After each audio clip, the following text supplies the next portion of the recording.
Good evening, everybody. How y'all doing today?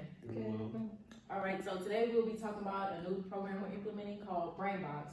And what BrainBox is an interactive program for our students that teaches them emotional regulation. We want them to learn how to identify their emotions, and because it'll help them in the long run with their adult relationships. So we want to teach them healthy coping skills and healthy ways to identify those emotions. So first we're gonna start off, I'm gonna explain what this is. So on here, you see 4 colors: red, green, yellow, purple. And each color corresponds to a mood that the student might be feeling that day. So red is mad, green is happy, yellow is sad, purple is calm. So what they'll do is, every day before lunch, take about 15 minutes to allow the students to grab a sticky note and write their name on it. So just like on the poster board, there's sticky notes that corresponds to each mood. So allow the students one by one to come up, choose whatever mood they're feeling that day. Make sure you explain to them what the colors mean, and allow them to pick the color and write their name on that box, write their name on a sticky note and insert it into the box. The box is just kind of like a prop, something they'll have to do. It's interactive, so they can just slip it in there. It's just something for the students to do. But so at the end of the day, you'll open up the box and put the sticky note under the color that corresponds with. And the colors green and purple, you don't really, you can still check in on the student, but you don't have to, because they're in a calm and happy state. So what you really want to do is focus on the red and the yellow, which is mad and sad. You want to check in on those students and see how they're doing, see what's going on, see what's bothering them, and handle that accordingly.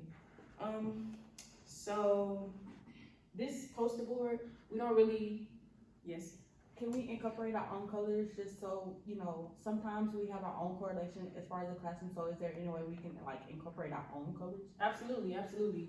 The more colors, the better, because that teaches students how to be even more expressive of their emotions. It allows them to learn how to express even more of what they're feeling. So that was a great question. That would be good for them to be able to identify even more than just mad, happy, sad, and calm. So that's great. Good question. Yes, sir. so how are we gonna keep this anonymous, away from the students? We don't want them to figure out each other's emotions, right? So Right. Because we know students are very curious, and especially with the age group that we're dealing with, we want to keep this in a secluded area where it's not visible to other students.